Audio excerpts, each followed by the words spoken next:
Assalamualaikum warahmatullahi wabarakatuh. Saya Yuli Kalestari, calon guru penggerak angkatan 10 dari SMA Negeri Model Terpadu Bojonegoro. Pada kesempatan kali ini saya akan melakukan diseminasi materi dan praktik baik dalam modul 1.4 Budaya Positif. Modul ini akan memberikan gambaran kepada kita semua terkait dengan penerapan disiplin positif. Nah, seperti apa diseminasinya? Mari kita saksikan tayangan berikut ini. Assalamualaikum warahmatullahi wabarakatuh. Yang terhormat Bapak Kepala SMA Negeri Model Terpadu Bojonegoro, yang kami hormati Bapak Ibu rekan guru karyawan SMA Negeri Model Terpadu Bojonegoro yang telah berkenan hadir pada kesempatan siang hari ini dalam acara diseminasi modul 1.4 Budaya Positif. Sebelumnya saya secara pribadi mengucapkan terima kasih atas perkenanan panjenengan semua untuk hadir bersama-sama di sini, belajar bersama-sama, dan tentu saja berbagi apa yang menjadi bagian dari bentuk profesionalisme kita sebagai seorang pendidik yang dalam kesempatan kali ini akan sedikit saya beri tambahan, saya sharing materi dari program guru penggerak yang saya ikuti. Pertama-tama, marilah kita ucapkan puji syukur kehadiran Allah SWT yang telah memberikan rahmat, nikmat, dan segala hidayah yang telah kita terima sampai hari ini untuk dapat berada di tempat ini dalam keadaan sehat walafiat tanpa kurang satu apapun. Salawat serta salam marilah kita aturkan kepada junjungan kita Nabi besar Muhammad SAW. Semoga kita semua termasuk dalam umat-umat beliau yang mendapat syafaat di hari akhir. Amin. Bapak Ibu guru hadirin yang berbahagia, langsung saja menuju acara berikutnya, yakni sambutan yang akan disampaikan oleh Bapak Kepala SMA Negeri Model Terpadu Bojonegoro. Kepada yang hormat Bapak Dr. Andes Aziz Gauzali, dipersilakan.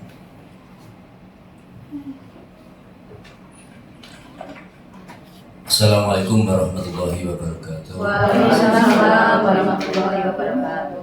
Alhamdulillahirabbil alamin. Wassalatu wassalamu ala asrofil anbiya'i wal mursalin Sayyidina wa maulana Muhammadin wa ala alihi washabbihi ajmain wa ba'du. Yang kami hormati Bu Yuli selaku calon guru penggerak, teman-teman wakil kepala sekolah, teman-teman ibu bapak guru SMA Negeri Model Terpadu, serta teman-teman dari tenaga administrasi sekolah. Puji syukur marilah kita panjatkan kehadirat Allah Subhanahu wa Ta'ala yang mana pada siang hari ini kita dapat melaksanakan acara diseminasi pembiasaan positif atau budaya positif di sekolah yang akan dilaksanakan oleh Bu Yuli sebagai rangkaian dari pendidikan calon guru penggerak. Salam serta salam tidak lupa senantiasa kita limpahkan pada Nabiullah Muhammad SAW. Ibu bapak guru yang kami hormati, acara diseminasi budaya positif di sekolah ini sangat penting bagi ibu bapak semua. Kita tahu bahwa di sekolah kita sebenarnya budaya positif sudah rutin selalu dilakukan. Budaya positif itu adalah kebiasaan-kebiasaan yang diyakini benar baik secara sadar dilakukan oleh anak-anak tanpa diperintah karena namanya budaya. Dan budaya semacam itu sangat baik bagi perkembangan anak, dengan harapan dengan adanya atau dilaksanakannya budaya positif sekolah, anak-anak berkembang menjadi pribadi-pribadi yang baik, pribadi yang berintegritas, berakhlak mulia. Banyak sekali budaya-budaya positif yang telah kita lakukan. Minimal anak-anak itu melaksanakan salam, senyum, sapa, sopan, santun. kemudian ada budaya antri dimanapun mereka berada, kemudian ada pembiasaan-pembiasaan yang mana ketika anak itu minta bantuan kepada orang lain ada kata tolong, mohon maaf saya dibantu, tolong saya dibantu, setelah dibantu ada ucapan terima kasih. Itu contoh-contoh budaya-budaya positif yang setiap hari seharusnya sudah dilakukan oleh anak-anak. Kemudian meningkat budaya positif yang lain seperti sholat zuhur berjamaah. Sebelum sholat zuhur berjamaah, anak-anak mengaji atau tartil, mungkin ayat-ayat atau surat-surat yang pendek. Di sini surah Al-Waqiah Pak ya, yang saya dengar setiap hari. Jadi sebelum sholat zuhur atau sholat asar itu ya, itu anak-anak mengumandangkan surah Al-Waqiah. Kemudian sholat Jum'ah, kemudian sholat asar, dan pada momen-momen tertentu ada budaya positif yaitu kegiatan Jum'ah berkah, Jum'ah berbagi. Dan secara rutin setiap kali melaksanakan peringatan hari-hari besar agama, anak-anak ada yang melantunkan ayat-ayat suci Al-Quran, dan di situ anak-anak mendapatkan tausiah dari ustadz atau ustadzah yang diundang di sekolah ini. Jadi sebetulnya sekolah kita sudah banyak sekali melakukan budaya-budaya positif. Namun tidak ada kurangnya, tidak ada jeleknya kalau Bu Yuli ini sebagai guru penggerak akan menggerakkan supaya budaya positif di sekolah kita itu lebih mantap, lebih bagus lagi. Oleh karena itu pada kesempatan ini Bu Yuli akan mendiseminasikan kepada panjenengan semua tentang budaya positif di sekolah. Semoga kegiatan ini berlangsung dengan lancar dan bermanfaat bagi Bu Yuli pada khususnya dan teman-teman pada umumnya. Saya kira demikian sambutan kami selaku kepala sekolah. Nasrul minallah wa fathul qarib, wallahu muwaffiq ila aqwamit thoriq. Assalamualaikum warahmatullahi wabarakatuh. Waalaikumsalam warahmatullahi wabarakatuh. Terima kasih disampaikan kepada Bapak Kepala SMA Negeri Model Terpadu Bojonegoro. Bapak Ibu, demikian tadi sebagaimana disampaikan oleh Bapak Kepala Sekolah. Fokus hari ini adalah saya berbagi praktik baik pelaksanaan budaya positif yang menjadi salah satu fokus utama dalam pembelajaran di pendidikan guru penggerak, yakni terutama di modul 1.4. Terima kasih Bapak atas sambutannya. Semoga menjadi penguat bagi kita semua untuk senantiasa mendukung pelaksanaan budaya positif di sekolah, dan kita menjadi contoh dan teladan terbaik bagi murid-murid dalam mengimplementasikan budaya positif tersebut. Mohon izin Bapak, pada kesempatan ini saya langsung saja mempresentasikan hasil dari pembelajaran di pendidikan guru penggerak. Bapak Ibu mohon izin saya membagikan presentasi.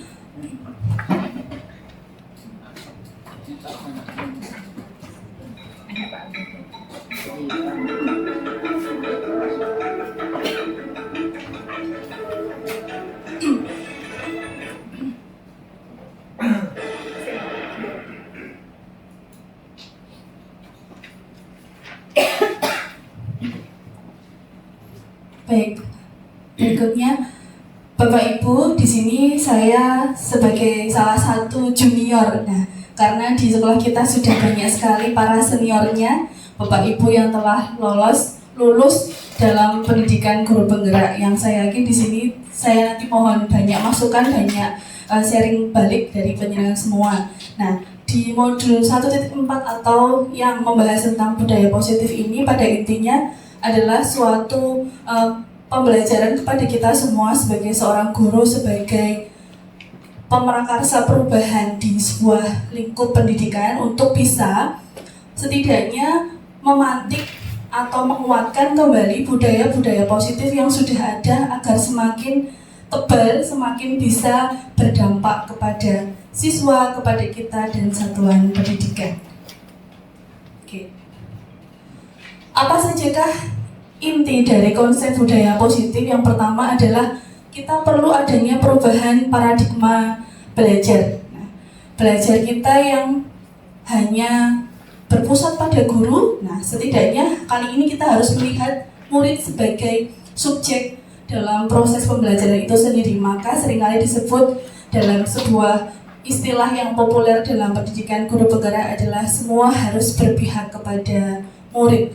Dalam bahasa ekstrimnya Bapak Kepala Sekolah sering menyebut sebagai menghamba kepada murid. Nah, menghamba di sini memang istilahnya terkesan seperti penghambaan kepada yang kuasa, namun ini berbeda makna karena dia bukanlah sebuah bentuk dari penyerahan total, namun dengan kata lain memprioritaskan apa kebutuhan murid, begitu nggih. Nah, disiplin positif itu sendiri berpusat pada nilai-nilai kebajikan. Nah, nilai-nilai kebajikan ini kita ambil dari mana, Bapak Ibu?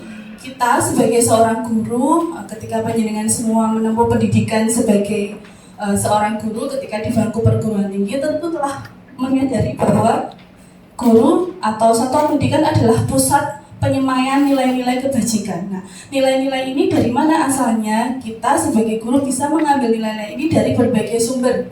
Bisa bersumber dari nilai-nilai agama, nilai-nilai moral, nilai-nilai kesusilaan, dan nilai-nilai yang menjadi bagian dari ciri khas atau identitas kebudayaan bangsa Indonesia. Selain itu, kita juga menyadari bahwa sebagai manusia, kita memiliki kebutuhan. Kebutuhan-kebutuhan inilah yang harus sinergi dengan aplikasi penerapan segala bentuk nilai-nilai itu yang kita rangkum menjadi sebuah budaya positif. Nah, selain materi tersebut nanti juga ada teori tentang motivasi perilaku manusia, kemudian juga bagaimana guru mengambil posisi kontrol sehingga bisa menginisiasi terciptanya keyakinan kelas yang pada akhirnya bisa mempraktikkan bagaimana menangani permasalahan pelanggaran ataupun permasalahan murid dengan teknik segitiga restitusi. Berikutnya, nah di sini ada gambar ilustrasi yang semoga tampak dari belakang, nggih. Ada miskonsepsi atau kesalahpahaman terkait dengan teori kontrol. Nah, di sini ada gambar, di belakang itu adalah guru, di depan adalah murid. Di sini guru menggerakkan pemutar ya. Murid seperti boneka yang perlu diputar untuk bisa berjalan. Ini murid itu bertanya, saya disuruh apa begitu. Nah, gurunya mengatakan, ayo lakukan, ayo gitu. Nah, itu semua adalah ilusi-ilusi. Jadi seperti ilusi yang ada di kepala kita yang muncul dari salah kita dalam meresapi peran kita sendiri sebetulnya. Yang pertama apa? Guru itu mampu mengontrol murid. Itu ilusi yang pertama. Ilusi bahwa kritik itu akan kritik dan membuat rasa bersalah mampu menguatkan karakter. Jadi ketika kita menjadi seorang guru, yang pertama kita paham bahwa murid tidak bisa dikontrol. Mereka adalah individu merdeka yang menentukan pilihan hidupnya sendiri. Kita adalah pengarah pilihan-pilihan tersebut. Kita yang mengarahkan ke kiri ke kanan sesuai dengan fitrah kebutuhan dia. Nah, karena itulah kita tidak bisa menggunakan kritik dan manipulasi rasa bersalah untuk membuat mereka punya karakter yang baik. Seperti istilahnya, suatu hal yang positif tidak mungkin berawal dari sesuatu yang negatif, seperti itu. Nah, ilusi yang ketiga adalah bahwa orang dewasa berhak memaksa. Kita sebagai guru yang lebih dewasa, lebih mengetahui hidup mungkin ya di mata kita daripada anak-anak itu berhak memaksakan. Memaksa apa saja? Memaksakan peran, memaksakan mereka untuk bertindak A, B, C sesuai pilihan kita. Nah, bagaimana nantinya itu akan kita lihat bagaimana seharusnya posisi kita di materi berikutnya. Terakhir, kemudian ilusi bahwa semua penguatan positif itu efektif dan bermakna. Jadi seperti ibaratnya ini Bapak Ibu, psikotropika itu pada awalnya kan memang dalam kepentingan medis untuk penyembuhan. Jadi dia sifatnya positif. Namun ketika digunakan berlebihan, dia akan menjadi candu dan berefek negatif. Sama seperti itu, pujian dan hadiah merupakan candu-candu pendidikan. Jadi kita harus mulai menyadari untuk mengubah siswa jangan dipancing dengan hadiah, dengan pujian.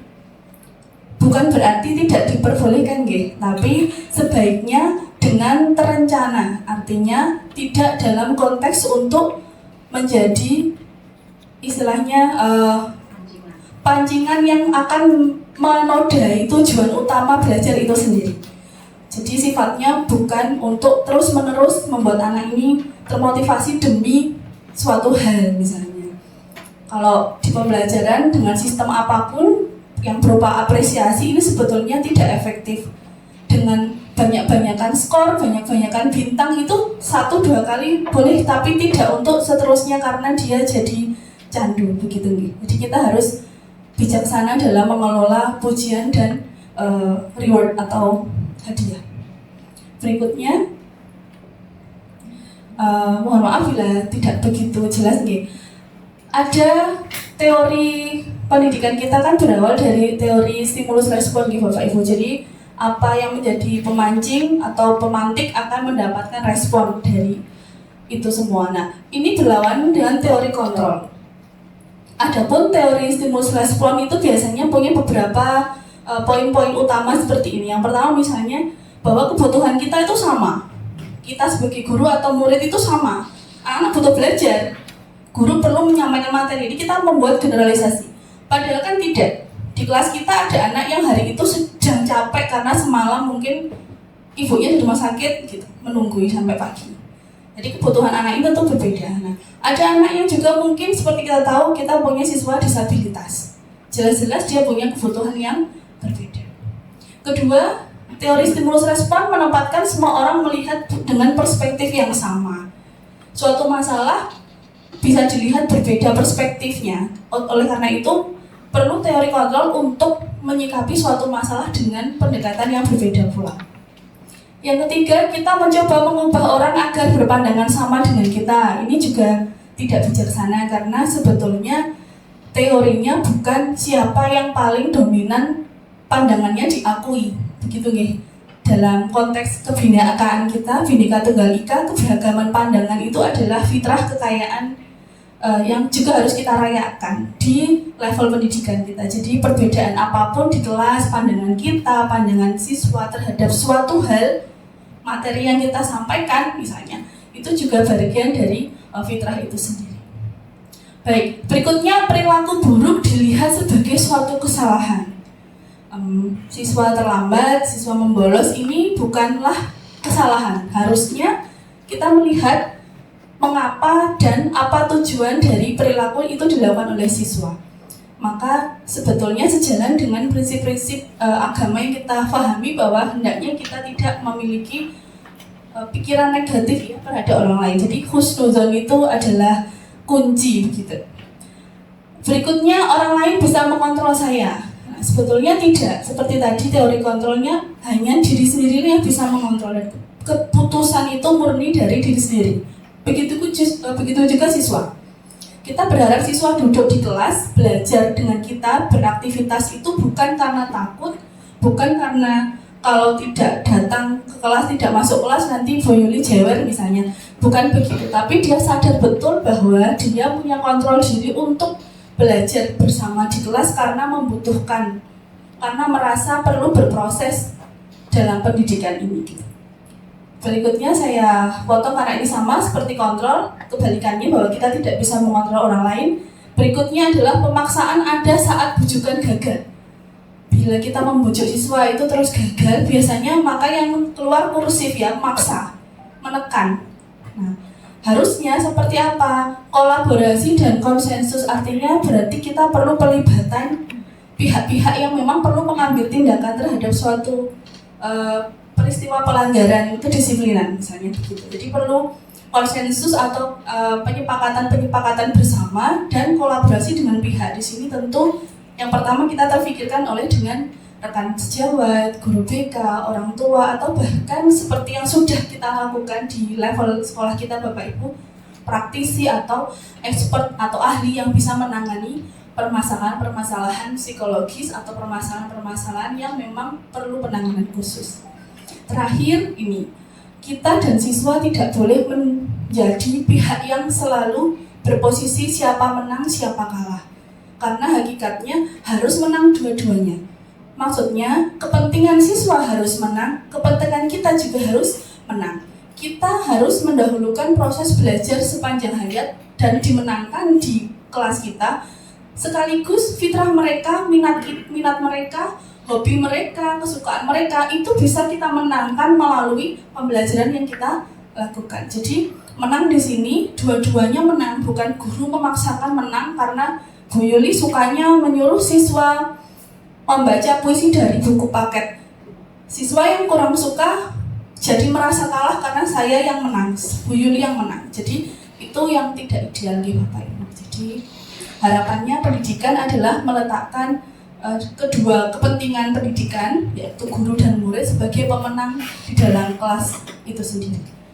Berikutnya, baik, disiplin positif, sedikit kilas balik ya Bapak Ibu. Disiplin positif sering kita singgung dari awal, memang berarti ada disiplin yang negatif ya sebagai lawannya. Nah, kira-kira disiplin negatif itu menjadi cermin kebalikan dari disiplin positif. Disiplin itu pada hakikatnya adalah suatu cara penerapan disiplin yang bertujuan untuk menumbuhkan kesadaran dan pemberdayaan peserta didik tanpa imbalan, ancaman, dan hukuman. Jadi kata kuncinya adalah yang tumbuh haruslah kesadaran, kedua tanpa imbalan, ketiga tanpa ancaman dan hukuman. Itu. Jadi kata kuncinya tumbuh sendiri tanpa distimulasi oleh penghargaan maupun hukuman. Nah, sebagai pendidik kita, tujuan kita di pendidikan kita adalah membuat mereka berperilaku sesuai dengan kebajikan-kebajikan universal. Nah, kita sepakati di kebajikan-kebajikan yang kita pegang di satuan pendidikan kita adalah tentu satu, sesuai dengan dimensi profil pelajar Pancasila nih Bapak Ibu, beriman dan bertakwa kepada Tuhan Yang Maha Esa. Maka poin penting dari acuan nilai kebajikan tentu adalah implementasi nilai keagamaan itu sendiri. Berikutnya, oke, ini sedikit bagaimana organisasi atau lembaga itu mengambil nilai-nilai kebajikan yang ingin dimasukkan ke dalam istilahnya apa, disiplin positif yang akan dia pakai di suatu lembaga itu. Nah, kalau dari profil pelajar Pancasila kita tahu ada beriman, bertakwa, seterusnya sampai bernalar kritis. Kemudian dari IPO Primary Years Program itu punya poin-poin nilai-nilai kebajikan, misalnya dari toleransi, hormat, integritas, seterusnya sampai komitmen. Nah, adapun dalam kurikulum kita, suplementasi life skill kita mengacu seperti ini Bapak Ibu.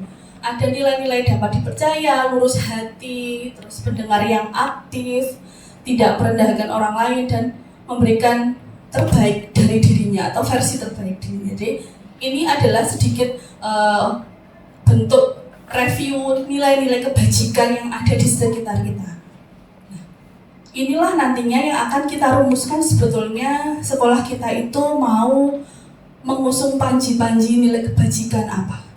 Nah, mungkin selama ini tidak pernah kita secara eksplisit kita mengusung nilai kebajikan ini begitu ya. Kita sadar, kita pahami sendiri, namun tidak pernah secara eksplisit tampak tertulis atau menjadi bagian dari semboyan-semboyan kebajikan di sekolah kita. Dan saya pikir mungkin ini waktunya kita menunjukkan identitas kita, gerakan kita, kebanggaan kita terhadap nilai-nilai yang ingin kita junjung di sebuah satuan pendidikan kita. Jadi ibarat organisasi itu sampai ke dalam darah gitu ya, pemahaman, penyerapan, kecintaan terhadap nilai-nilai ini. Jadi begini mungkin proses bagaimana nilai-nilai itu dirumuskan menjadi satu pedoman dasar dalam merumuskan disiplin positif.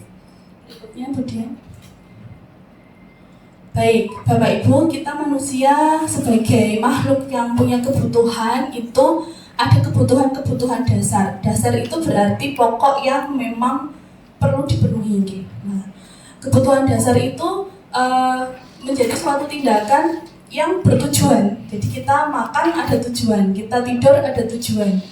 Nah, apa yang menjadi kebutuhan dasar manusia itu pada hakikatnya sama saja, baik murid maupun guru. Nah, ketika kita tidak mengindahkan kebutuhan dasar murid, yang ada kita akan menganggap mereka tidak butuh itu. Nah, bagaimana sebetulnya kerangka kebutuhan dasar manusia ini menjadi sebuah wacana penting dalam penanaman disiplin positif?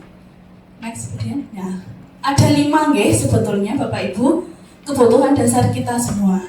Yang pertama survival atau bertahan hidup. Kebutuhannya melalui apa dipenuhinya? Melalui makanan, pakaian, tempat tinggal, keamanan, kesehatan.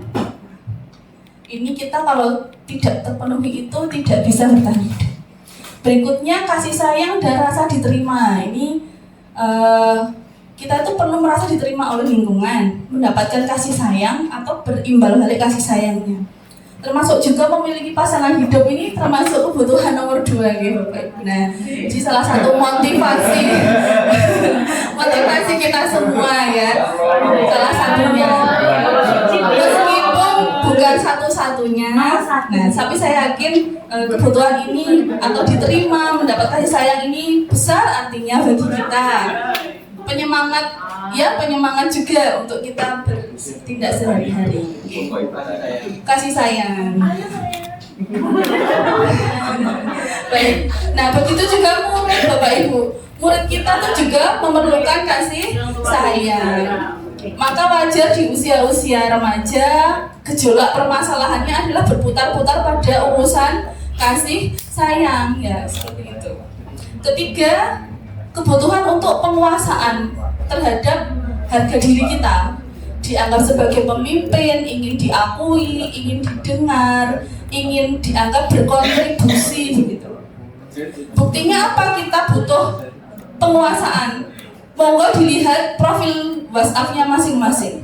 Ada fotonya nggih? Ada. Ya. Ada gambar selain foto ya? Ada. Itulah bentuk Anda ingin diakui oleh orang lain. Bila yang muncul wajahnya berarti ingin dilihat profil dirinya. Bila yang muncul adalah gambar lain selain dirinya, maka dia ingin orang menyelami dirinya lebih dalam melalui gambar. Jadi dikenalnya lewat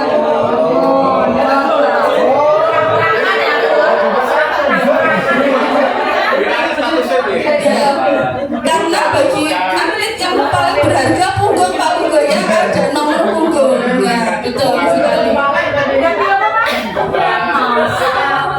Kalau Pak Punggung gambar punggung wajar, nanti kalau Ustadz Nas punggung malah aneh ya, harusnya gambarnya masjid atau tasbih, bidadari surga namanya Beli gitu.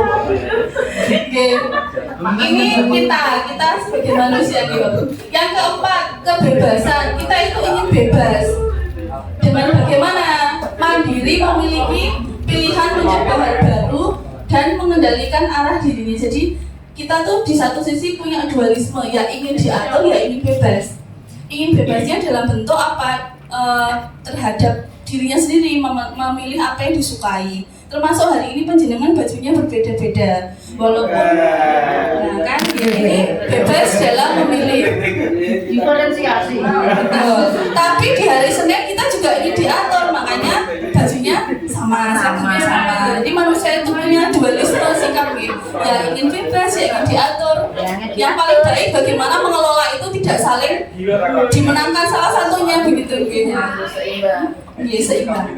Terakhir kesenangan. Nah ini kesukaan kita saat akhir semester biasanya Bu Ami mengajak outbound. Ini kebutuhan ini yang kita ya. Ini kode nih Bu Ami, ini kode. Bu Ami, silakan Bu Ami. Kebutuhan untuk bermain, rasa humor, antusiasme dan tertawa. Jadi mohon maaf ya hari ini belum tertawa, dipaksakan dulu menertawai diri sendiri. Ya, kesenangan yang lain misalnya pilihannya adalah dengan selain outbound ya mungkin bisa dengan nanti menghadap Bu Nining untuk menerima amplop. Nah itu juga kesenangan yang lain. Jadi unsur-unsur kesenangan selalu ada di dalam kebutuhan kita sendiri. Oke, berikutnya. Nah, dengan mengetahui kebutuhan tadi Bapak Ibu, anak juga tidak berbeda. Mereka butuh tertawa, mereka butuh dianggap sebagai pemimpin yang bisa kontrol anak buahnya di kelas gitu. Mereka juga pengen bebas milih. Saya bosan Bu Yuli di kelas, ayo belajar di luar kelas. Nah itu salah satu pilihan mereka kepingin punya kebebasan. Mereka ingin tugasnya berbeda. Bu, saya kalau tidak buat video tapi rekaman boleh. Nah ini bagian-bagian dari pilihan yang memang harus dipenuhi. Mereka butuh bisa memilih, tidak suka dipaksa untuk melakukan hal yang memang tidak bisa atau tidak mau mereka lakukan.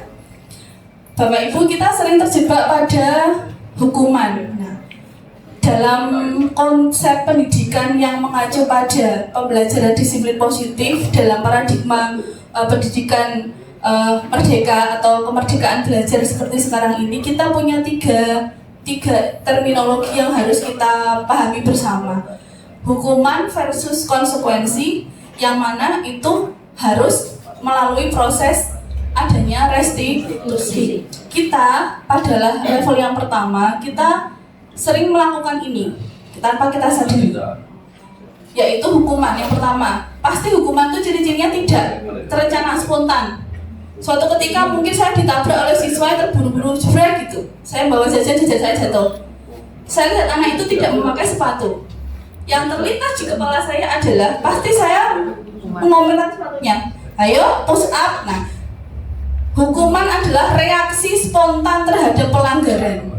Jadi sespontan apa kita bereaksi, ya itulah sebetulnya larinya seringkali jadi hukuman. Nah, hukuman ini membuat murid tidak tahu apa yang terjadi dan dia tidak terlibat dalam pilihan, dalam memilih konsekuensinya. Ya pokoknya push up aja Bu Yuli suruh push up gitu. Atau nulis puisi 10 lembar gitu. Nah itu tidak relevan dengan pelanggarannya dia tadi yang tidak pakai sepatu kok nulis puisi. Tapi kan edukatif, nanti PR-nya ini. Edukatifnya dalam konteks apa? Nah, gitu.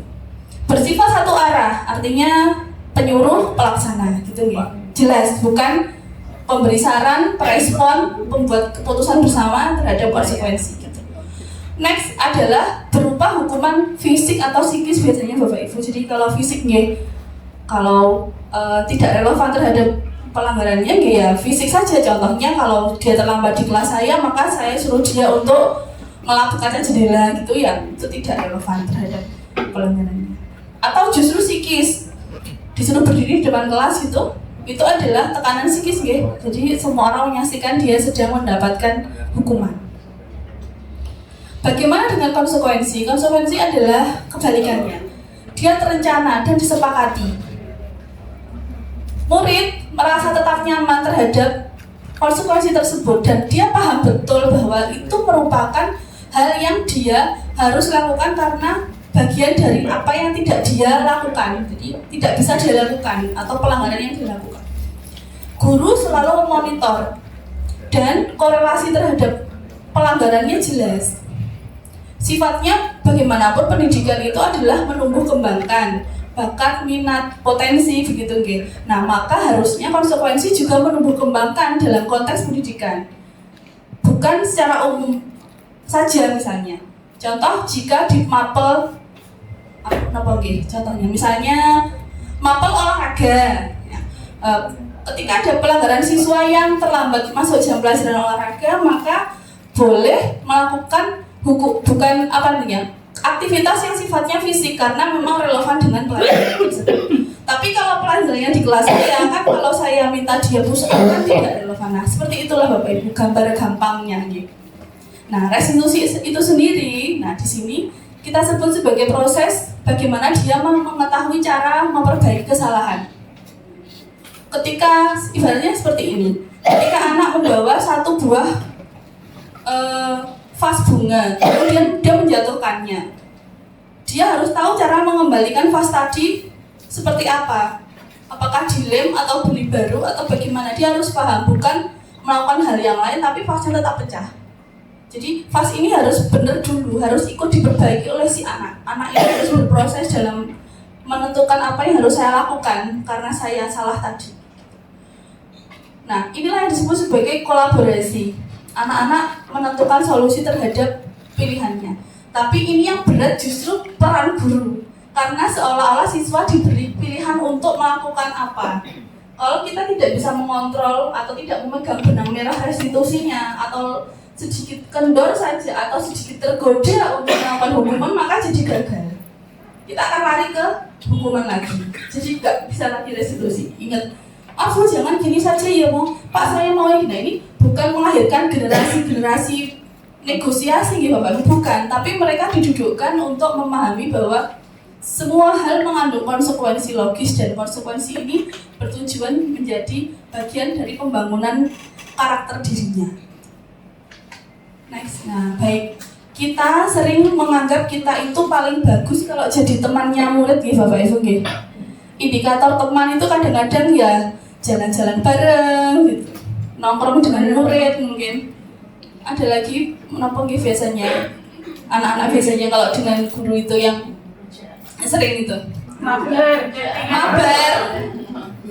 bareng, main bareng, konten bareng. Nah ini ya, baik. Nah, sabar itu apa Bu Indah? Oh iya, sarapan bareng, program sekolah kita ini sarapan bareng. Baik, saya ingin membuat startnya tidak di awal tapi di tengah-tengah, karena sebetulnya dari kita semua lebih paham, lebih sadar, lebih suka menempatkan diri sebagai teman gitu. Teman dari mereka belajar. Tapi teman ini masih punya posisi yang goyah, bisa jadi negatif, bisa jadi positif. Negatifnya bagaimana? Anak akan tergantung dengan posisi kita kalau mendukung dia. Tadi saya pas melanggar di kelasnya Pak Edi, Bu Yuli nggak belani. Nah itu karena saya terlalu sering membuat posisi sebagai teman. Dia menganggap teman itu membela, teman itu mengetahui dirinya dan kepentingannya, maka tolong saya dibantu gitu. Padahal kita tidak boleh begitu. Nah, seringkali, tapi walaupun saya yakin SMA Negeri Model Terpadu tidak pernah ini ya Bu Ibu, membuat posisi yang ini loh, dengan sadar penghukum dan pembuat rasa bersalah. Dikit-dikit hukuman tidak, saya kira sudah positif sekali bentuk konsekuensi yang kita jalankan. Membaca doa itu ya, gitu. Atau beribadah sholat di masjid gitu. Nah, biasanya kalau tidak menghukum fisik, orang yang tidak berani fisik akan lari ke opsi kedua, yaitu menimbulkan rasa bersalah. Ketika misalnya anak kita siapa ya, misalnya saya di kelas, kemudian ada siswa terlambat masuk, terus saya mengatakan, kok kamu mengecewakan saya, berkali-kali terlambat terus.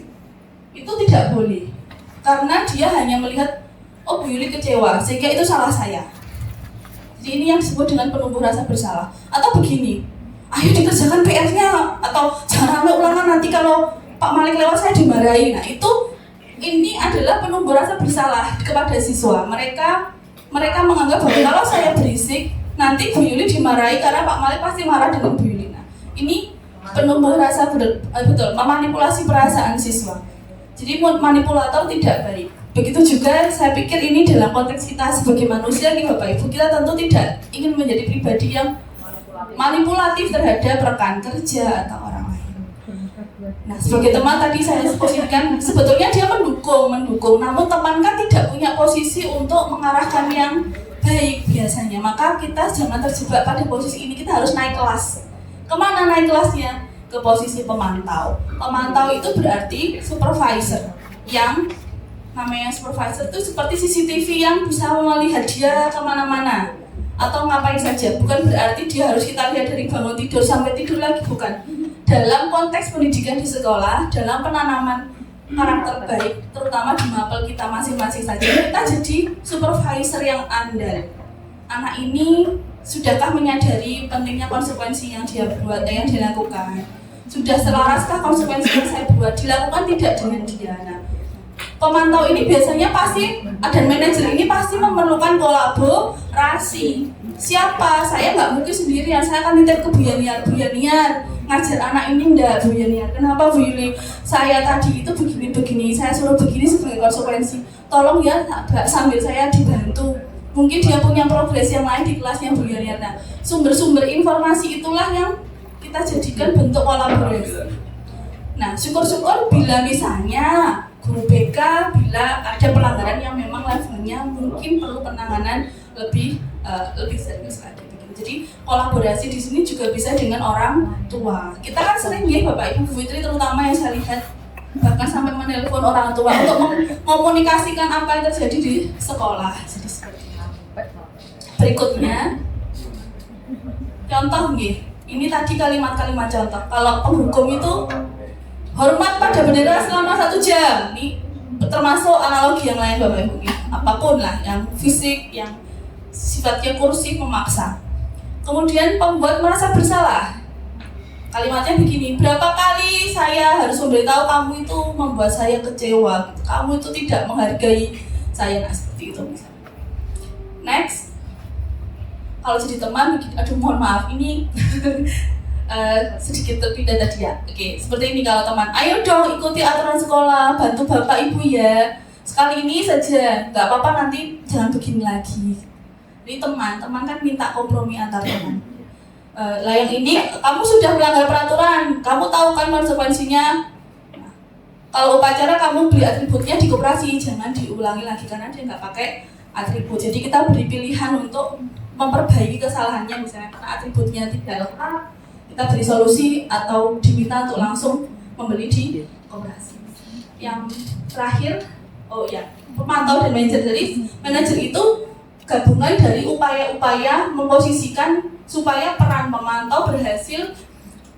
Jadi dia membuat itu menjadi suatu kolaborasi yang lebih luas lagi gitu Bapak. Baik, berawal dari manakah sebetulnya disiplin positif itu? Berawal dari munculnya ini keyakinan kelas. Mengapa kelas? Karena kita semua punya kelas. Kelas disesuaikan mapel penjenengan semua. Tapi bukan peraturan kelas. Kalau peraturan itu konotasinya negatif nih Bapak Ibu, ada hukumannya. Kalau keyakinan berarti apa yang dia diyakini oleh anak-anak dan kita. Kalau wali kelas justru malah lebih bagus karena kelas ini menjadi suatu organisasi kecil, wujud kecil dari bagaimana kita memantau mereka sebagai individu yang berkembang. Kalau guru mata pelajaran juga bisa membuat keyakinan kelas mata pelajaran. Berikutnya, bagaimanakah kita membuat keyakinan kelas? Bisa dengan mulai mengelaborasi ide-idenya mereka. Kita melakukan curah pendapat bersama, begitu nih. Nah, keyakinan kelas itu tidak ada jika begini maka begini, ngoten nih Bapak Ibu. Ini rumus yang tidak boleh ada. Jadi keyakinan kelas itu tidak boleh membawa, misalnya wajib memakai seragam. Ini. Jika melanggar maka akan begini. Nah, ini sebetulnya bukan keyakinan kelas. Abstrak saja, di umum sekali. Jadi seperti sebuah pernyataan lebih apa ya? Lebih seperti nilai-nilai begitu. Nilai-nilai yang positif. Pernyataan universal, pendek saja, dan tidak usah banyak-banyak. Kemudian sesuai dengan kondisi kelas sehingga mudah diterapkan. Atau warga sekolah, warga kelas dilibatkan saat membuatnya. Jadi setiap kelas pasti berbeda-beda. Ada kelas yang menurut mereka bahwa solidaritas segalanya. Mungkin pasti akan muncul itu unsur harus solid, kompak, begitu misalnya. Atau kelas ini adalah kelas yang solid, kompak, dan bla bla bla. Ada mungkin kelas yang mendahulukan tentang disiplin gitu, Mbak. Maka yang muncul adalah disiplin. Warga kelas ini menjunjung tinggi kedisiplinan, tepat waktu, dan lain sebagainya. Jadi memang berbeda-beda. Contohnya seperti berikutnya.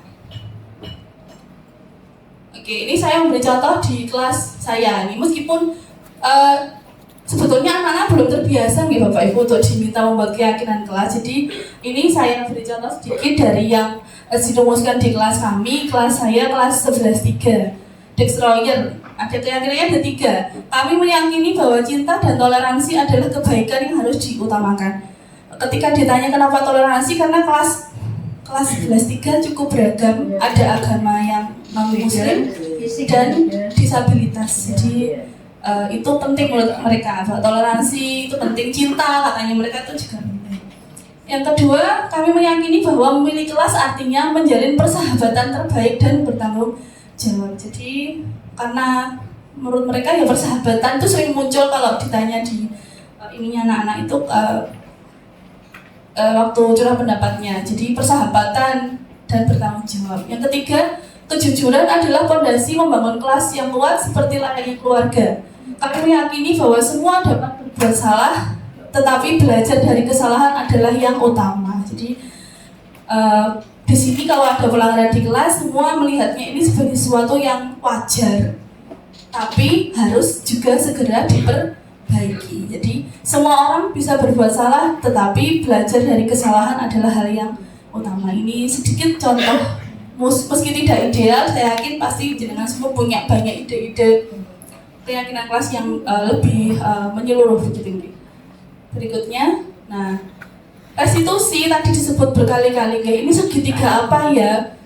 Kalau beberapa menyebutnya segitiga 3 roda gitu ya, ini sebetulnya bukan. Restitusi adalah tahap-tahap bagaimana kita ketika dihadapkan pada suatu peristiwa pelanggaran oleh murid, kita mengingat 3 langkah ini.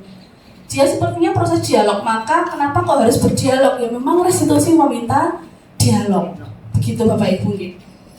Untuk apa? Untuk agar murid itu mandiri dan bertanggung jawab. Yang pertama kita mulai dengan yang warna hijau, yaitu menstabilkan identitas. Identitas sebagai apa? Ya sebagai murid, dirinya, warga pembelajar yang ingin sukses, yang hari itu berbuat salah. Nah kita stabilkan dulu, kita dudukkan, bahasanya gampangnya dudukkan dulu perkaranya. Ditanya kembali apa, kalimatnya biasanya apa yang terjadi, seperti itu gitu. Nah, lebih menggali kepada situasi. Tahap kedua adalah yang kuning, validasi tindakan yang salah. Jadi tindakan ini bukan untuk ya memang kamu betul harusnya anaknya dipukul saja, bukan gitu maksudnya misalnya. Tapi dengan apa? Dengan memenuhi rasa empati. Saya tahu kamu pasti tadi marah ketika diajak teman. Memang tidak enak ketika di rumah hanya ada ayah tapi ibumu sudah tiada. Nah, itu hal-hal seperti itu yang harus dimunculkan melalui validasi tindakan. Karena kesalahan dia itu pasti akibat dari akumulasi banyak situasi. Tidak satu pemicu terus tiba-tiba dia berbuat itu, saya yakin tidak. Jadi penggalian ini yang penting. Nah, kalau sudah muncul empati, pemahaman, terakhir kita harus menanyakan. Sebetulnya bukan hanya menanyakan, tapi menguatkan keyakinan. Dia yakin tidak bahwa hal ini berlawanan dengan nilai kebajikan. Dia yakin tidak kalau kesalahannya dia itu bisa berimbas pada hal-hal yang lain. Dan bagaimana memperbaikinya. Nah, kuncinya di warna merahnya adalah how to repair gitu ya, memperbaikinya bagaimana. Dia harus keluar dari dia sendiri. Jadi kita tuh tidak boleh gini aja ya, kalau gitu kamu coba hubungi gurumu tadi siapa yang kamu di kelas kamu. Nah kita nggak boleh begitu. Kita harus membuat dia punya inisiatif yang dia munculkan sendiri. Misalnya anak ini tahu dia terlambat mengerjakan tugas Pak Rendra. Anak ini harus sadar bahwa tugas Pak Rendra yang belum terselesaikan harus dia selesaikan dengan cara apa. Kalau sudah tenggat waktunya selesai, tentu harus minta maaf, bicara jujur, dan ini biarkan keluar dari mulutnya dia sendiri. Jangan kita dikte. Gimana kalau dia bingung? Gimana? Kita harus, berarti kalau dia masih bingung, kita kembalikan lagi ke langkah yang kuning. Jangan-jangan kita tadi belum menggali akar dari permasalahannya dia. Berikutnya, nah bagaimana contoh kalimatnya itu tadi ya, menstabilkan identitas. Berbuat salah itu wajar. Tidak ada manusia yang sempurna. Saya dulu waktu SMA juga matematikanya nilainya jelek. Kadang itu yang sering saya omongkan ya. Matematika saya juga jelek. Tidak apa-apa. Ya harus pokoknya semangat belajar terus. Gitu. Di sini Bapak Ibu guru tidak ingin mencari siapa yang salah, tapi ingin mencari solusi. Anak ini harus yakin kita datang tidak sebagai polisi, ngoten gitu. Nah, berikutnya kalau menanyakan keyakinan, nah apa keyakinan kelas yang disepakati kalau misalnya kelas nggih? Kamu membayangkan gimana sih idealnya dirimu atau kelas yang ideal kalau kebetulan masalahnya ini bermula pada kelas gitu. Kamu ingin jadi orang seperti apa di masa depan? Nah, hal-hal ini tuh perlu sebetulnya penggalian. Ini sebetulnya kalau istilah Jawa ini saya ini punya segoro ya Bapak Ibu. Saya yakin kok Bapak Ibu guru di sini. Saya tahu betul, saya lihat dengan mata, kepala, telinga saya sendiri, panjenengan semua itu sudah sangat berupaya melakukan ini kepada peserta didik kita semua gitu. Jadi hanya menebalkan kembali pemahaman pendidikan bahwa ini berefek Bapak Ibu. Hal baik itu sudah jenengan lakukan, ayo terus dilakukan. Seperti ini contohnya. Nah, berikutnya kemudian ini sedikit contoh saja. Saya tidak ingin memutar full karena panjang durasinya. Jadi kemarin saya ada penerapan sedikit dari 2 siswa. Jadi berikutnya kemudian, nah ini ada kasus Kayla bertengkar dengan Glenn. Jadi Kayla kan kemarin kelasnya sempat rusak AC terus pindah kelas turun gitu ya. Itu chaos, sedikit chaos, ada berisik. Wow, saya kan kebetulan waktu itu ada acara dengan Bapak Ibu, beberapa Bapak Ibu dan Bapak kelas di ruang sebelahnya gitu. Nah, iseng-iseng saya lihat ada apa, ternyata muncullah permasalahan. Jadi Kayla senggolan sama Glenn gitu, bekalnya berantakan, marah-marah. Saya tidak tahu Glenn itu reputasinya bagaimana gitu. Pokoknya ini anaknya saya juga belum ketemu yang mana Glenn itu. Jadi Kayla merasa mangkel dengan Glenn gitu. Nah, akhir dari restitusinya adalah dia menemukan solusi bahwa ya saya salah tadi nyenggol Glenn, HP-nya jatuh, kan anak laki-laki HP jatuh emosi ya. Jadi ya harus minta maaf, dia juga ingin Glenn minta maaf. Intinya dia tahu dia harus minta maaf, Glenn juga harus minta maaf pada dia karena sebetulnya ini sudah tidak disengaja. Kasus kedua, nah kalau ini Bapak Ibu mungkin sudah tahu karena ini anak spesial kita salah satunya. Ini saya kurang tahu harinya, tapi dia mengaku pernah berangkat sholatnya terlambat, mungkin hari apa saya tidak tahu. Nah, saya tanya kenapa gitu, terus ternyata dia diajak oleh siswa kelas lain, dia harus muter, jadi dia tuh menghindari rute ini, rute apa ini, tangga atas itu. Dia lewat bawah, turun dan menunggu gerombolan tadi itu menghilang, istilahnya gitu. Nah, anak ini merasa, nah ini, saya diajak sampai nangis gitu bilangnya. Teman sekelas tidak kelas lain. Jadi intinya fisik ya Bapak Ibu. Jadi anak ini kan kalau kita ajak ngomong selalu ini ya, memang selalu gampang melo sekali ya. Tapi saya pikir ini bentuk dari perundungan verbal ya Bapak Ibu. Jadi menyebut fisik karena memang dia gayanya ke femininan gitu, jadi disebut maaf mungkin bencong atau apa. Nah itu yang sebetulnya harusnya tidak terlontar dari anak-anak kita. Nah ending dari ini betul Ma'am, betul oleh kelas lain. Terus ketika saya dudukkan permasalahan ini, saya tanya apa sih efek dari itu pada kamu. Dia kan memang kalau di pelajaran tidak menonjol gitu, dan dia sadar itu.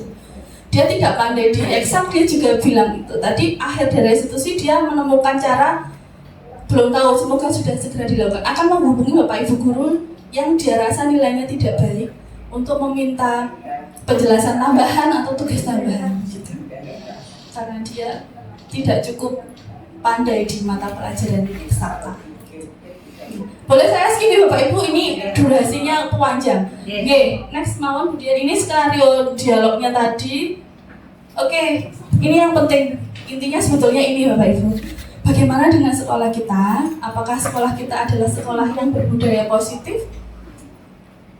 Kalau menurut penjenengan semua, optimis, ya betul.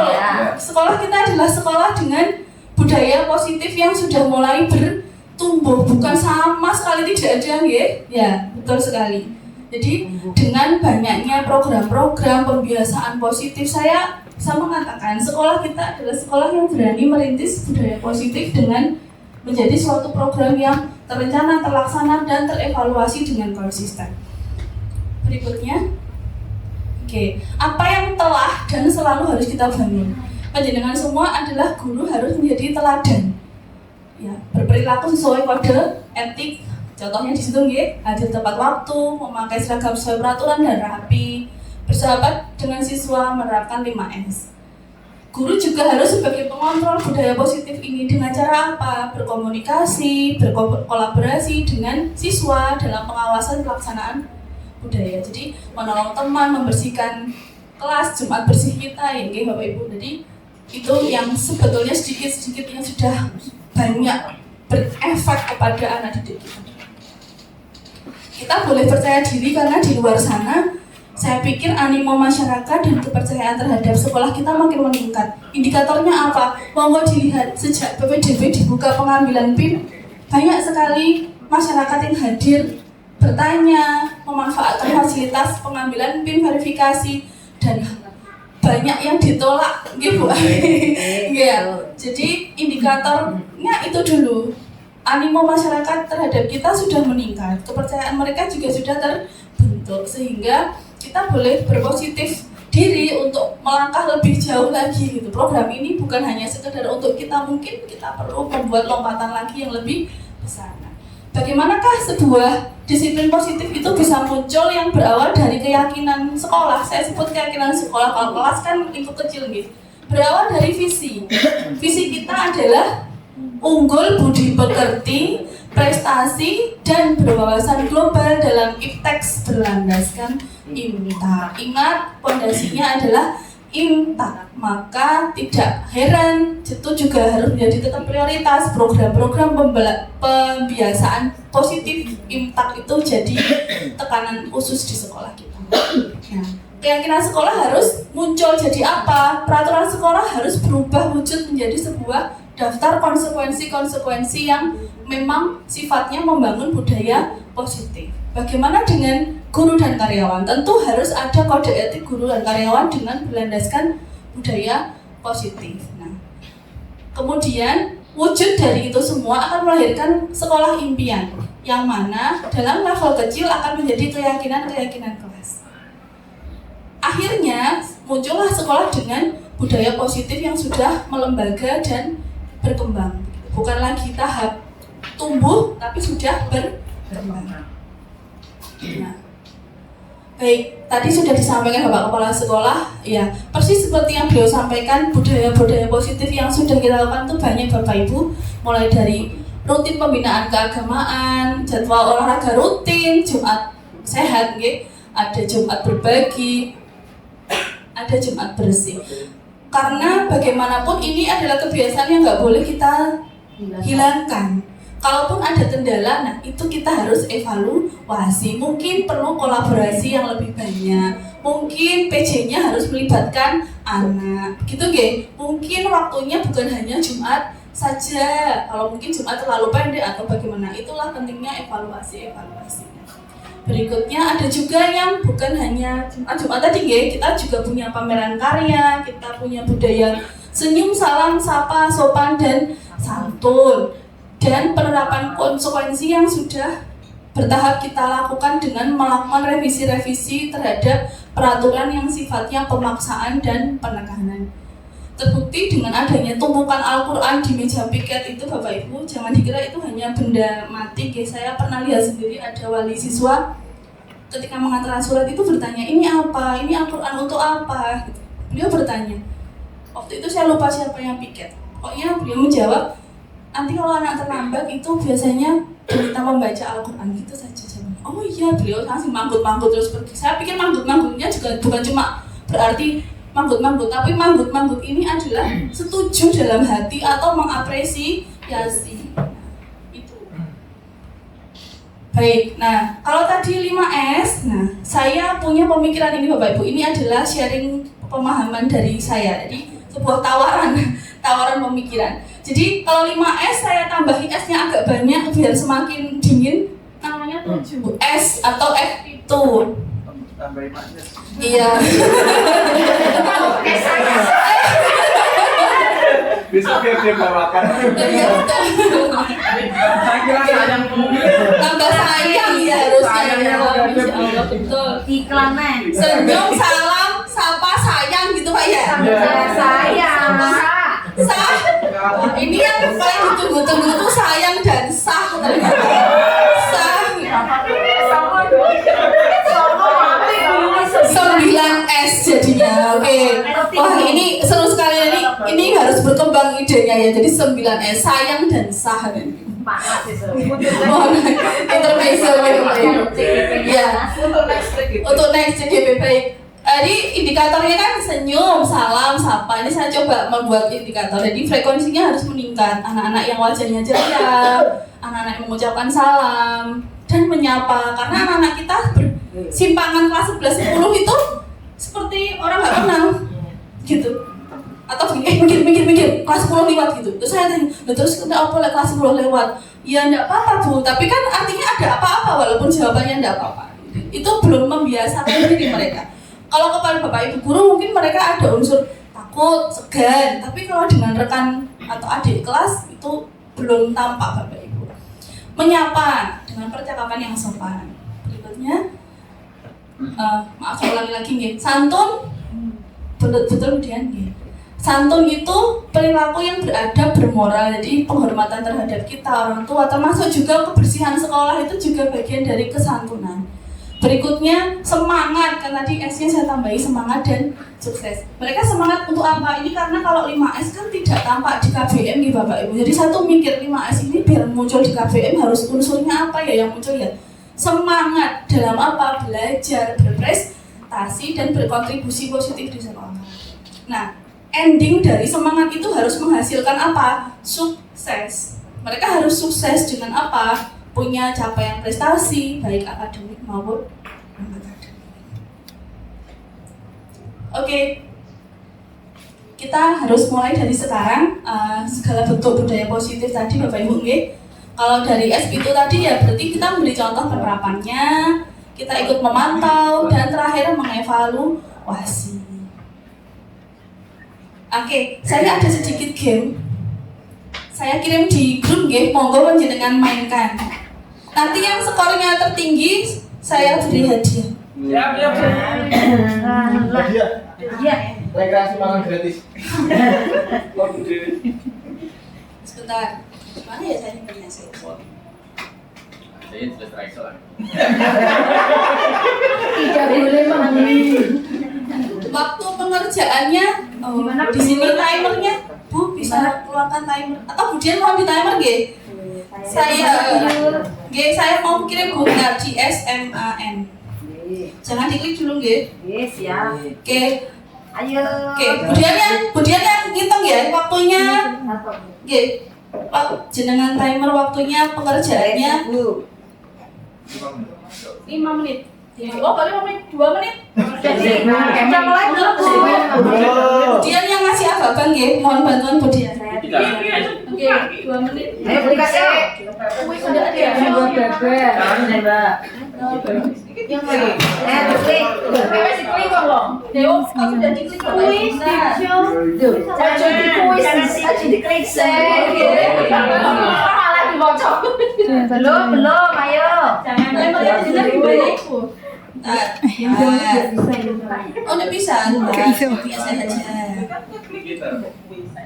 Oke, ya wis manual saja nggih. Dari sekarang pukul 12.22 sampai 12.24 silakan mulai Bapak Ibu. 1 2 3.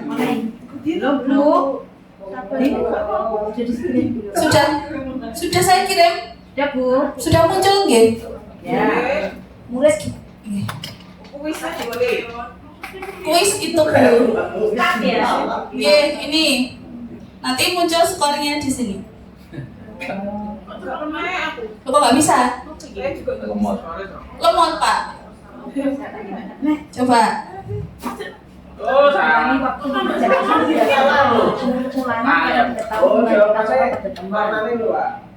Hati-hati nggih Bapak Ibu mengerjakannya. Belum ada muncul rankingnya.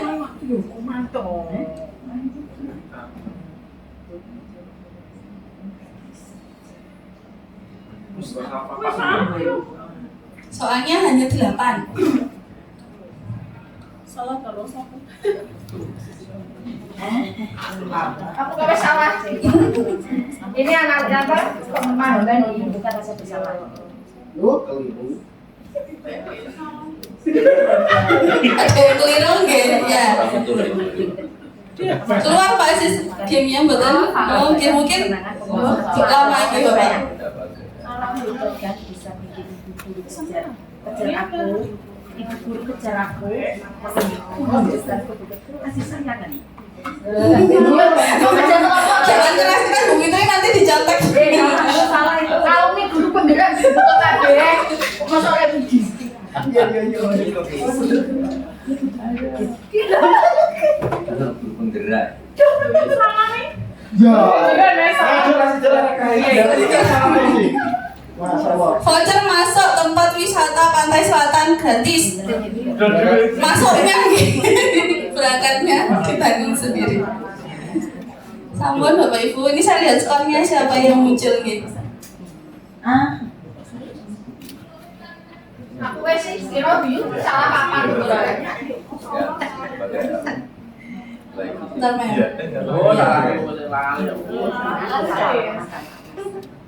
Loh nggak keluar ya namanya ya?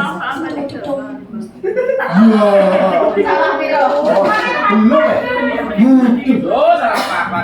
Oh ditunjukkan skornya yang tertinggi boleh dilihatkan.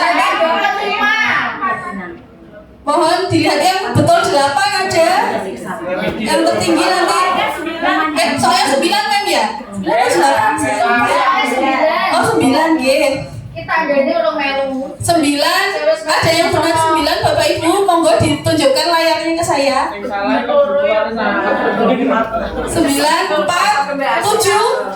7 Memita, ada lagi 7, yeay. Ada lagi 7, 6 Bu Desi, ya. Sudah 2 saja gitu. Ada lagi ayo Pak Monggo, 8 Pak Monggo. Bu kebalik Bu yang salahnya banyak.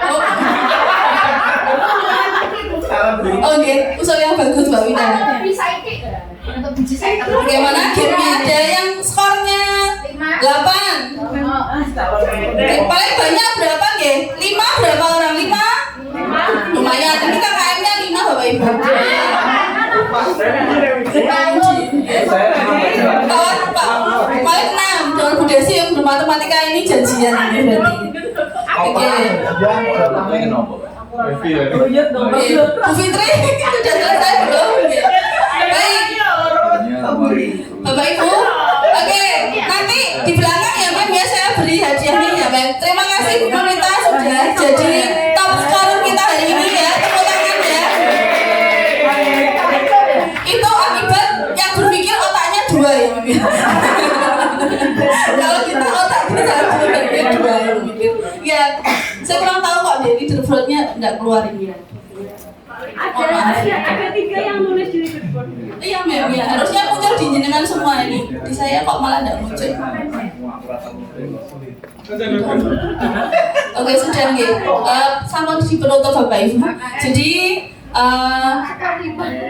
terima kasih sudah berpartisipasi dalam kuis sebelum dalam. Nggih. Iya, betul. Berapa buku? Oh, 7. Menyusul, waktunya lebih tapi mohon maaf. Sudah terima. Baik, Bapak Ibu, ini saya kutip dari materi tentang standar nasional pendidikan kita, bahwa guru itu pada hakikatnya memosisikan dirinya menjadi among atau manajer. Jadi bahasa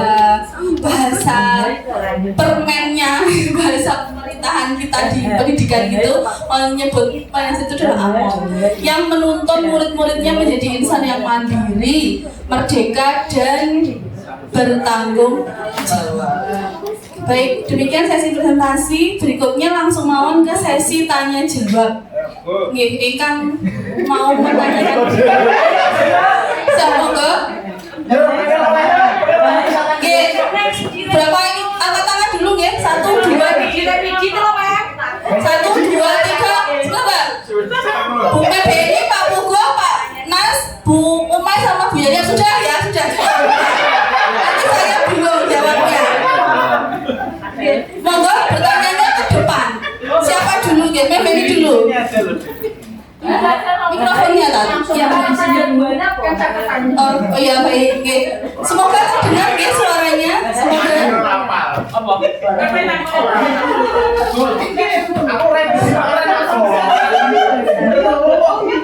Baik, terima kasih atas kesempatannya Bu Yuli. Terima kasih sebelumnya saya pribadi mengucapkan atas pencerahan ilmu kaitannya dengan budaya positif. Yang ingin saya tanyakan adalah kaitannya dengan segitiga restitusi.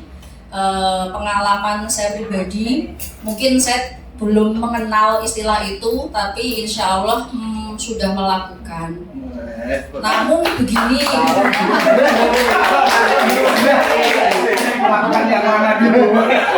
bukan, jadi sudah pada tahap komunikasi dia bisa mengidentifikasi masalahnya dia, kemudian konsekuensi sampai halnya dengan alasan atau latar belakang yang menjadikan dia melakukan tindakan-tindakan yang sudah dia lakukan, sampai halnya dengan komitmen. Selama ini bahkan anak-anak itu menuliskan komitmen apa yang ingin dia lakukan supaya dia tidak melakukan kembali atau kepingin memperbaiki diri. Namun kenyataannya Bu Yuli, ada beberapa anak yang sukses, alhamdulillah, setelah istilahnya berbicara ya dari hati ke hati cukup lama, itu berubah positif. Namun pada beberapa kasus atau siswa yang lain itu akan berulang kembali. Nah, ketika berulang, sejauh mana atau bagaimana mekanisme restitusi ini tahap maksimalnya, atau misalkan itu fail, itu mengulang kembali di tahap tadi saya kalau nggak salah kan bahkan ada di salah satu segitiganya mungkin belum tuntas. Nah itu jadi itu yang mungkin bisa Bu Yuli jelaskan lebih detail lagi. Ini boleh lebih dari satu nanyanya. Satu aja. Baik, jadi sebetulnya memang konsep ini ya di lapangan, fakta di lapangan memang mungkin saya tidak melabeli ini restitusi, tapi mekanisme tahapan sudah ada yang terbukti sukses menjadi tindakannya berubah, transformasi dari negatif ke positif. Namun ada juga masih belum berhasil di kasus-kasus atau kondisi tertentu, bisa jadi dengan latar belakang di rumah atau parenting yang mungkin tidak sinergi atau tidak sevisi dan semisi dengan sekolah. Terima kasih. Langsung saya jawab lagi. Sebelumnya mohon izin karena di sini ada Bapak Ibu senior guru penggerak, nanti mohon saya harus dibantu loh ya ini kolaborasi kalau ada yang kurang dari jawaban saya, dan ibu-ibu BK nanti mungkin bisa berbagi perspektif terkait ini. Bu Aista, Bu Ratna, ya ini suhu-suhu BK. Baik, matur nuwun atas pertanyaannya Mbak Beni. Memang benar segitiga restitusi adalah salah satu, saya ulang lagi, salah satu cara dalam penanganan pelanggaran disiplin. Nah, sebagai salah satu cara, 3 langkah ini pada tujuannya memang tidak langsung menghasilkan perubahan sikap instan. Jadi judulnya katanya segitiga restitusi itu adalah seperti upaya bawah sadar gitu, bukan upaya yang langsung bisa terlihat hasilnya. Sifatnya intrinsik, motivational gitu Mas. Jadi di dalam yang dibangun. Nah, ketika saat sudah berkomitmen dari tapi saya mau memberi apresiasi dulu ya. Tadi Mbak Beni sudah sampai komitmen siswa. Jadi kita perlu mengapresiasi apa yang dilakukan Mbak Beni sampai mencetuskan komitmen untuk anak itu bisa menyikapi pelanggarannya. Jadi ini sudah sangat progresif sekali. Namun ketika gagal terjadi pelanggaran berulang, maka berarti ada mungkin elemen-elemen yang belum ikut terperhitungkan. Misalnya kolaborasi dengan pihak-pihak yang berpengaruh terhadap pengambilan keputusan siswa, misalnya aspek orang tua ataukah pergaulan teman sebaya di luar sekolah. Aspek-aspek itu yang memang jujurnya harus kita temukan lubang kebocorannya di mana gitu. Ketika sekolah sudah menambal dengan restitusi, kemudian terjadi pelanggaran berulang, maka tentu permasalahan bukan kita saja. Perahu yang sudah kita tambal satu lubang, ada juga penumpang lain yang justru melubangi. Nah ini pelaku pembuat lubang ini yang harus kita temukan siapa supaya kapalnya tidak karam. Jadi bukan berarti kalau kita sudah berupaya terus gagal, kita berarti gagal. Mboten, ini adalah satu langkah baik, satu langkah yang bermakna, dan yang mana tadi kuncinya konsentrasi kan ada dua, kolaborasi, okay? Dan kedua adanya konsensus atau penrumusan keyakinan bersama. Tadi sudah betul Mbak Beni sudah mencoba merumuskan konsensus. Tapi ketika terjadi perulangan, yaitu tadi lubangnya di mana harus dicari bersama melalui kolaborasi dengan pihak-pihak yang terkait. Itu sedikit dari saya. Bapak Ibu guru penggerak, mohon pertanggungjawabannya. Ayo, siapa mau membantu saya? Ingat satu. Monggo, saya perlu share balikan. Ya, mungkin ada tambahan. 9,2.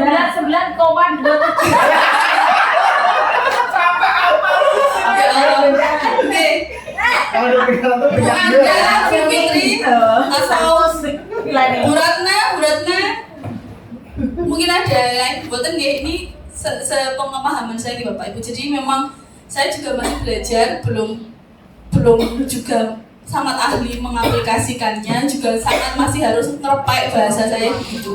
Yang jelas bahwa hal baik yang jenengan sudah lakukan dalam penanganan siswa itu bukan berarti sia-sia, itu saja yang saya ingin tekankan. Kita sudah membuat satu langkah besar dengan penanganan yang melalui pendekatan emotif, empati begitu nggih. Tapi ayo kita pertajam kembali tujuan pemulihan sikap ini menjadi suatu disiplin positif dengan pelibatan pihak-pihak yang memang relevan dengan permasalahan.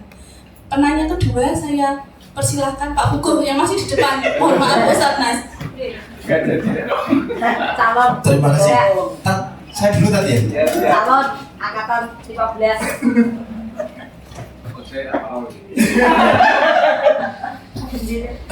Ini tentang hukuman sama konsekuensi tadi. Ini menarik karena terus terang olahraga itu kan sering push up, sit up gitu.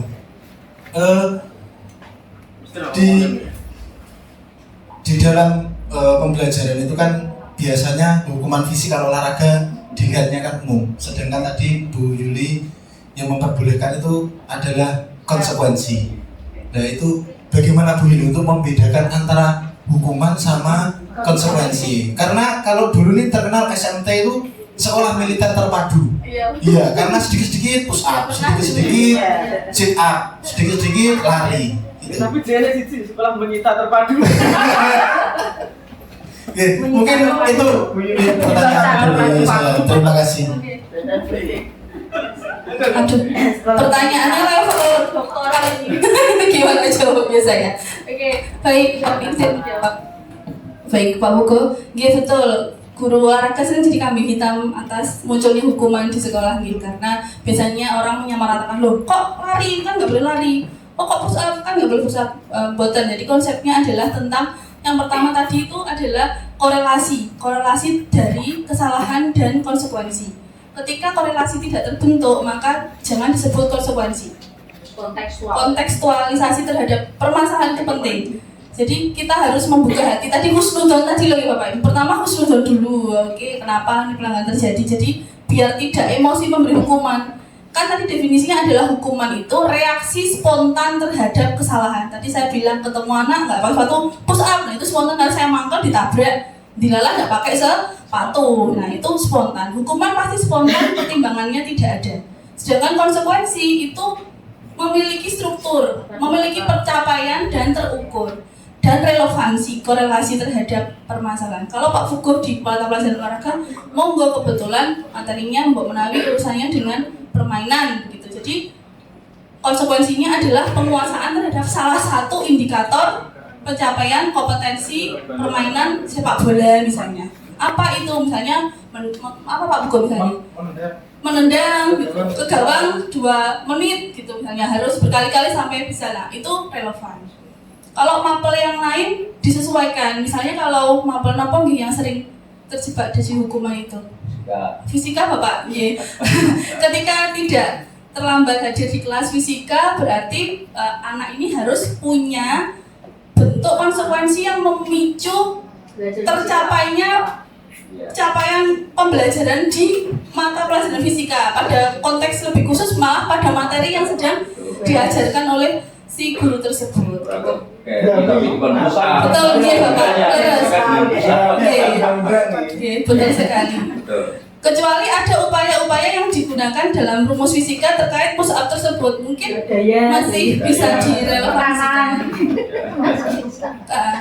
Termasuk jika siswa datang terlambat, maka konsekuensi yang paling gampang dan logis adalah penambahan waktu belajar di sekolah. Berarti selepas sholat asar, anaknya kita persilahkan membaca di ruang baca untuk menghabiskan 15 menit yang dia terlambat sampai dia selesai membaca pulang. Itu jauh lebih membayar hutang, judulnya hutang kesalahan menjadi bayar positif. Itu saya waktu ngoten nggih, sampai kira sudah cukup jelas.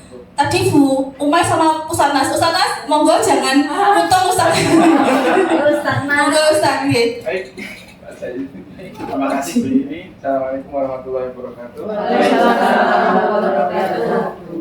Bapak Ibu yang saya hormati, pembahasan yang disampaikan Bu Yuni sangat menarik karena setiap hari kita bertemu dengan siswa dengan banyak hal yang dibawa oleh mereka, sehingga tawaran dari beliau dengan teori-teorinya sangat membantu kita dalam menyelesaikan hal-hal yang dialami oleh siswa. Pertanyaannya saya adalah, apa yang akan terjadi bila siklus restitusi yang dilakukan guru gagal atau anak itu kembali melakukan pelanggaran? Karena bagaimanapun ini adalah teori kan, jadi teori yang kadang ya cocok, ya kadang tidak cocok juga gitu. Terima kasih, mohon jawabannya. Assalamualaikum warahmatullahi wabarakatuh. Ustaz Nas, mirip dengan yang disampaikan oleh Feni tadi bahwa kegagalan sering terjadi, bahkan makanya selalu kalau kita dengan orang yang sama, anak yang sama, jenis pelanggaran yang sama. Nah, kalau dalam restitusi kita tidak menyebut apa istilahnya. Kalau gagal gitu sebetulnya tidak ada istilah gagal dalam teori yang saya terima ini, tidak ada gagal restitusi, tidak, tapi dia memang seperti kalau kita dalam penelitian tindakan kelas Bapak Ibu kan ada siklus nih, siklus 1, siklus 2 sampai terbukti terjadi perubahan signifikan. Nah, sebetulnya restitusi ini juga mengadaptasi teori seperti itu, bahwa ketika kita ingin meningkatkan suatu capaian pembelajaran melalui PTK, ya harus bersiklus-siklus. Restitusi juga begitu. Ketika siklus 1 gagal dengan metode A, silakan dimulai dengan siklus berulang lagi dengan pendekatan metode perubahan dari evaluasi terhadap siklus yang pertama. Tadi makanya ada mungkin kolaborasi, mungkin ada sumber yang lain, mungkin tidak dikonseling di sekolah, mungkin tidak nyaman, mungkin harus hadir di rumah. Jadi perubahan-perubahan itu yang saya pikir perlu dilakukan. Nah, memang berat kalau kita sendiri yang melakukan ya Ustaz. Jadi itulah mengapa kolaborasi dalam tim kecil itu penting, supaya anak ini juga tidak hanya mendapat satu masukan input dari kita, tapi juga mungkin dari rekan-rekan guru lain yang siapa tahu dari salah satu mereka bisa memicu keberhasilan restitusi itu sendiri. Itu dari saya Ustaz. Semoga sudah cukup jelas, atau ada yang mau ditanyakan lagi? Oh, sampun nggih. Bu Umay jadi bertanya nggih. Terima kasih. Sebenarnya masih berkaitan dengan materi tadi tentang restitusi. Singkat pertanyaannya, apakah restitusi adalah satu-satunya cara untuk menangani pelanggaran siswa sekolah? Terima kasih. Kalau dari pertanyaan Bu Umay, sebetulnya saya tidak cukup punya banyak wawasan terkait teknik-teknik lain dalam penanganan siswa Pak Ibu. Mungkin nanti Bu Ratna bisa masukkan teori penanganan siswa dari sudut pandang ilmu bimbingan konseling. Dari yang saya baca, dari saya amati, memang restitusi bukan satu-satunya, tapi dia salah satu alternatif yang hari ini dipilih sebagai materi yang wajib dikuasai oleh kita-kita guru sebagai pemerakarsa perubahan di sekolah. Jadi materi ini harus bisa kita implementasikan untuk menangani permasalahan pelanggaran oleh siswa. Ada macam-macam, setahu saya ada pendekatan behavioral, ada pendekatan apa malah gitu, saya lupa. Ini kuliahnya tidak serius ini dengarkan. Pokoknya intinya ada metode-metode konferensi atau konseling yang khusus biasanya bisa dipakai. Ini yang lebih khusus teman-teman kita di bimbingan konseling lebih bisa memahaminya. Tapi saya pikir kita sebagai guru, maksudnya guru non bimbingan konseling itu diharapkan bisa setidaknya mempraktikkan satu cara ini sebagai cara paling mudah untuk bisa menangani permasalahan-permasalahan sederhana yang mungkin bisa kita temui di sekitar lingkup pembelajaran di kelas gitu. Mohon maaf tidak bisa memuaskan karena ini terus terang saya juga terbatas pengetahuan terhadap bentuk-bentuk penanganan permasalahan dengan teknik semacam ini. Oke, ada lagi sampun nggih? Bu Yaniar, iya, tadi ikut angkat tangan saya lupa nggih Bu Yaniar. Assalamualaikum warahmatullahi wabarakatuh. Waalaikumsalam warahmatullahi wabarakatuh. Terima kasih untuk waktu yang diberikan. Saya akan bertanya tentang masalah hadiah dan pujian. Mengapa hadiah atau pujian merupakan cara yang tidak efektif dalam membentuk perilaku disiplin? Padahal siswa apabila diberikan sebuah hadiah atau pujian itu pasti akan bersemangat. Nah, oh iya, nanti saya ingin membahagiakan guru saya dan saya pasti akan berperilaku lebih disiplin lagi. Nah, pastinya kan juga sangat dibutuhkan. Cara merupakan cara yang tidak efektif. Oke, betul. Oke, sampun nggih Bu Yani. Oke. Tadi hadiah reward itu memang tidak efektif walaupun terkesan itu sangat menyenangkan. Ya, karena yang ditimbulkan adalah motivasi jangka pendek terhadap situasi dan jangka pendek terhadap person atau orang yang dihadapi. Ketika saya beri hadiah, anak ini hanya mau menurut dengan saya. Ketika dimintai tolong oleh Ustadz Nasruddin mungkin beda lagi karena tidak mendapatkan reward, jadi jangka pendek. Tidak tulus ya, betul. Anak pamrih, kita mengajarkan anak pamrih gitu. Jadi memang reward ini sifatnya bukan berarti tidak boleh untuk level usia tertentu sebetulnya Bapak Ibu, tidak selalu untuk jadi terus dipakai gitu. Jadi anak harus sadar bahwa ini bukan hadiah atas hal yang dia lakukan, tapi ini adalah apa yang dia raih atas usahanya dia sendiri begitu. Jadi lebih baik kita tetapkan tujuan itu sebagai hadiah, bukan benda. Mengganti benda material menjadi imaterial itu jauh lebih bijaksana. Contoh, kalau anak ini berhasil menyelesaikan suatu tugas proyek dengan paling awal misalnya karena dia kelompok yang paling awal mengumpulkan, bukan benda yang kita beri, tapi kesempatan untuk misalnya bebas, misalnya meminjam buku perpustakaan 5 buah, misalnya cuma maksimal 2, kita tambah dengan itu. Atau boleh memakai komputer di lab komputer 15 menit, kan bebas silahkan mau apa, mengakses game, mengakses apa itu. Jadi ribet-ribet yang sifatnya mungkin bukan benda, tapi fasilitas untuk pengembangan diri atau kompetensi atau keterampilan dan kecakapan dia.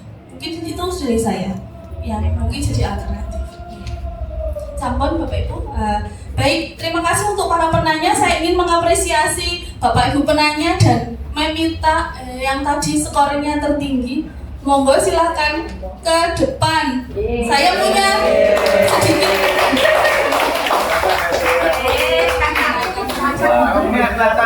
Ini adalah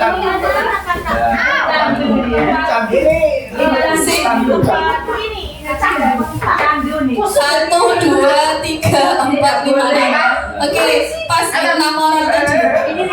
Oke, ini tadi kan tidak saya tunjukkan kalau ada ribetnya gitu. Tulus semuanya bertanya. Oke, surprise. Monggo dipilih, ada cemilan boleh, ada pensil boleh. Monggo main pemain. Nanti Mbak Mita biar ambillah Bu Yanian, monggo. Yang mana maunya? Ini seneng makan mesti. Ini seneng nulis. Ada yang foto. Baik, terima kasih pada Bapak Ibu rekan semuanya.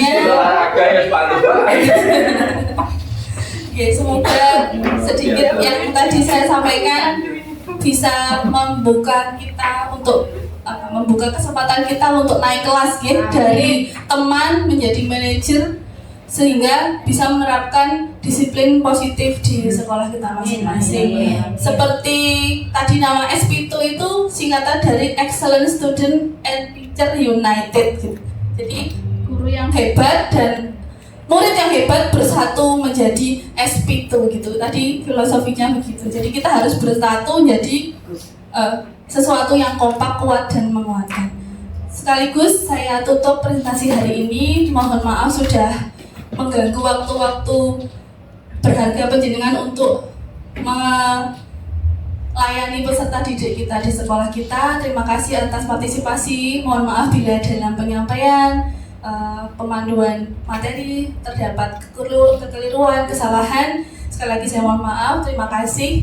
Saya akhiri. Wassalamualaikum warahmatullahi wabarakatuh.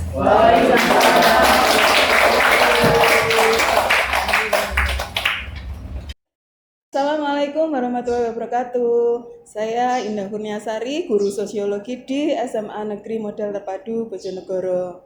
Setelah mengikuti kegiatan diseminasi budaya positif yang dilakukan oleh Ibu Yuli Ika Lestari sebagai calon guru penggerak, saya merasa menambah wawasan saya dalam hal pendidikan dan pengajaran yang sehari-hari saya lakukan. Jadi sebagai guru sudah sepatutnya saya terus belajar untuk meningkatkan kompetensi saya sebagai guru.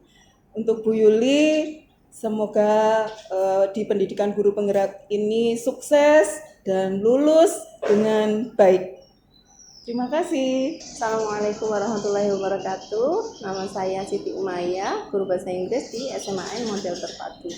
Setelah saya mengikuti diseminasi dari Ibu Yuli Ika Lestari, senior saya di SMAN Model Terpadu, saya ingin mengucapkan terima kasih sekali. Thank you very much for your knowledge today. Saya belajar banyak hal yang baru yang sangat bermanfaat untuk saya ke depannya.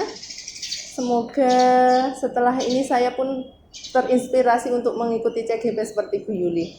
Untuk Bu Yuli, semangat selalu, semoga terus menggerakkan dan membuat perubahan di sekolah ini. Thank you. Assalamualaikum warahmatullahi wabarakatuh. Demikian tadi sajian diseminasi modul 1.4 budaya positif. Semoga menginspirasi. Guru penggerak, tergerak, bergerak, menggerakkan.